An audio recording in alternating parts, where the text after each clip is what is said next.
Hola amigos, ¿cómo están? Bienvenidos al canal, gracias por estar aquí en un nuevo video, espero que estén muy bien, gracias por todo el apoyo dado, en verdad, gracias, sé que es muy reiterativo esto, pero no me canso de darles las gracias a todos ustedes que están aquí. Hay que hablar de las múltiples noticias del Barça porque el tema de Ansu Fati dio de qué hablar hasta el último minuto de mercado, no quiso salir, se plantó, un equipo de Arabia empujó un tanto fuerte por él, pero él se plantó y dijo no. También hablemos del tema de Nico González, que el Porto saca un comunicado respecto al traspaso, cuánto supuso, en verdad, qué porcentaje le toca al Barça, porque al parecer será una cantidad menor de la que se estaba pues por ahí rondando. También hablemos de Víctor Roque y siguen pues sus problemas en cuanto a su cesión, no por el jugador sino por la competencia que le va a venir. Al parecer no hay una confianza plena en el jugador o algo pasa, pero bueno, en lo que tenga que ver con su fichaje, de momento está haciendo pues un tanto el desastre. Así que empecemos. Comenzando por el tema de Víctor Roque, amigos, y una preocupación genuina que sale respecto a su presente y futuro del jugador, un presente que se empieza a tambalear en el Betis y un futuro que todavía no sabemos, es incierto, que vino al Barça con muchas expectativas encima, que quizá se le colocaron más de las que debería, quizá por lo inflado del mercado, porque realmente porque esperaban mucho de él. Realmente lo esperamos porque se pagó mucho por él en su momento, para lo que creemos que puede ser una joven estrella brasileña, que se pagaron 30 millones más 30 en variables y que realmente no se le veía realmente mucho, pero obviamente siendo jugador del Barça y que fiche por el Barça, y cualquier jugador que fiche por el Barça siempre esperamos lo mejor. Realmente yo espero lo mejor de Víctor Roque.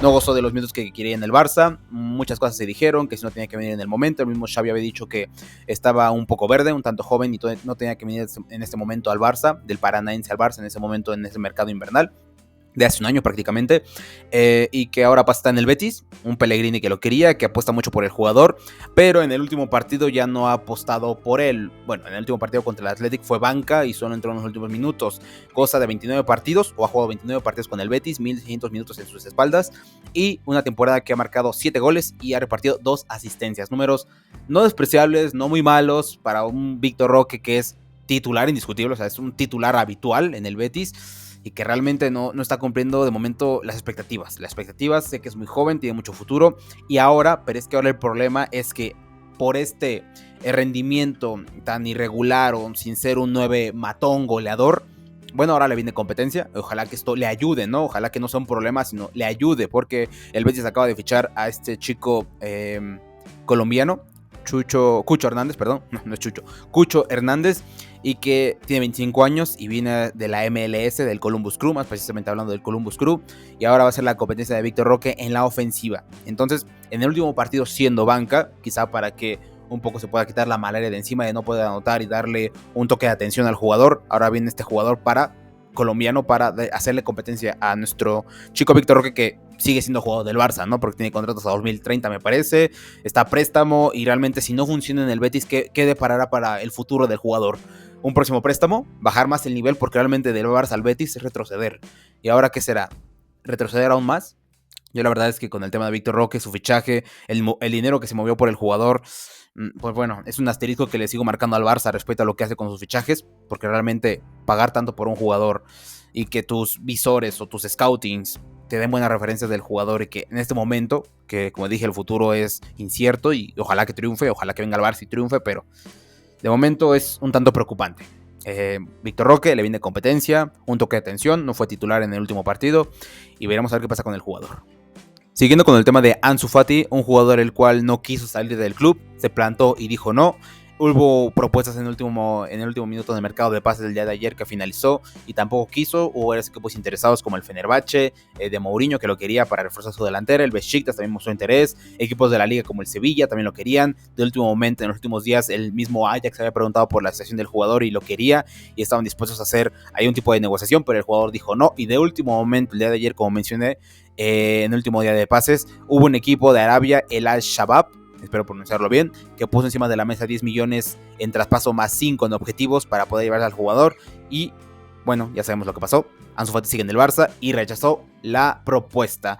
Creo que si hubiera sido un retroceso. No sé si Ansu Fati planea irse a Medio Oriente y realmente ahí desenvolver su carrera, sino que todavía es joven, 22 años, es joven Ansu Fati. Pero en estos momentos debatimos si realmente no hay espacio para Ansu Fati en el Barça, para este Barça donde juegan muchos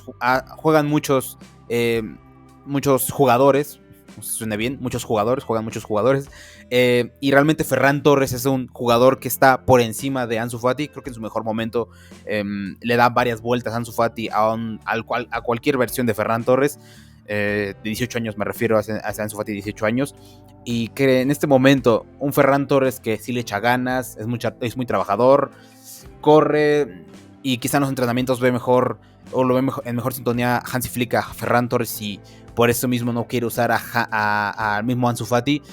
Pero realmente es mejor Ferran Torres que Ansu Fati, que Ansu Fati, que no sé en qué porcentaje de capacidad esté, a un 50%, quizá, porque sí cuesta creer que puede volver el mejor Ansu Fati, pero realmente hasta Ansu Fati no puede tener otra oportunidad en el Barça, siendo que él cree, y no lo digo de manera irónica, él cree que puede ser titular en el Barça, que todavía cree poder en esta mitad de la temporada que ya está más avanzada, cree que puede tomar o asaltar un puesto titular, que lo veo difícil, ya sabemos cuál es el talento titular.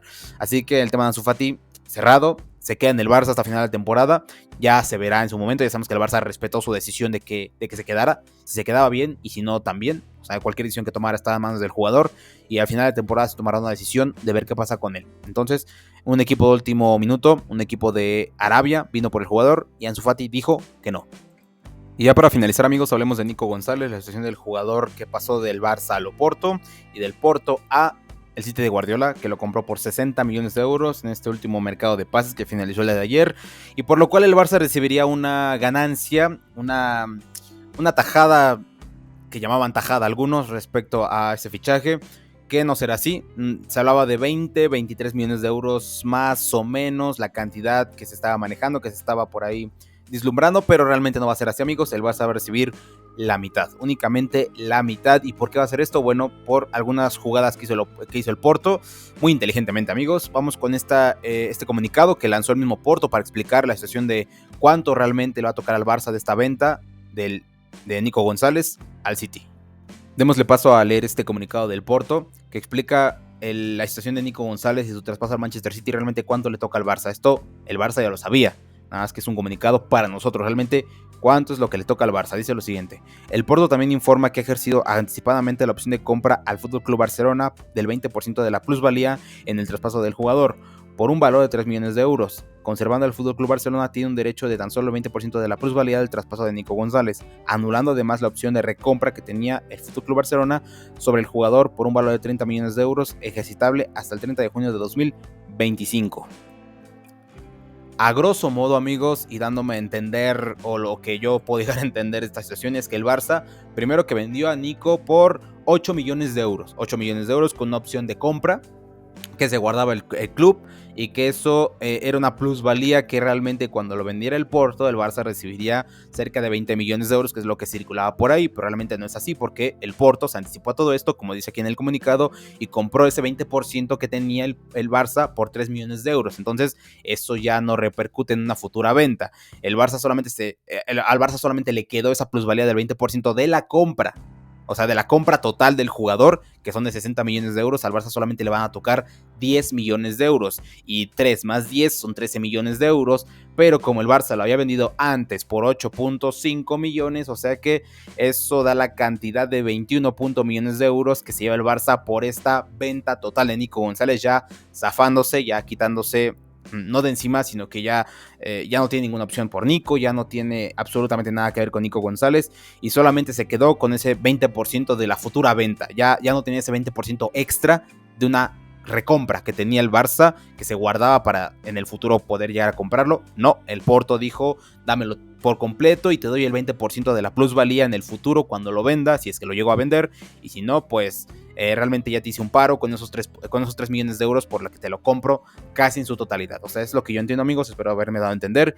Y es que este tipo de clubes así lo hacen, por si no lo sabían o si ya lo sabían, es que este tipo de clubes como el Porto, el Benfica, el Borussia de Dortmund, no tiene, o el Sporting, no tienen esos megacontratos televisivos o de marcas, y necesitan sacar dinero pues de los fichajes, vender a estos. Hemos visto que clubes como estos, o como les acabo de mencionar, venden a jugadores por exorbitantes cantidades a equipos como el Barça, como el Madrid, como el City, como el PSG, como el Arsenal, porque este tipo de equipos más importantes tienen megacontratos con marcas, derechos televisivos por el que cobran mucho, por eso pueden hacer este tipo de fichajes, y con unas masas tan grandes respaldándolas como afición y toda esta situación, pues se pueden dar el lujo, porque no cuesta lo mismo ver a un Barça que ver a un Porto, o los derechos televisivos de un sitio de la Liga Premier que de la Liga Portuguesa, ¿no? O sea, este tipo de equipos se anticipan a ciertas cosas, ya sea pérdida o ganancia, y en este caso salieron ganadores, ¿no? Con el fichaje de o con la venta de Nico al Manchester City. Espero darme a entender un poco.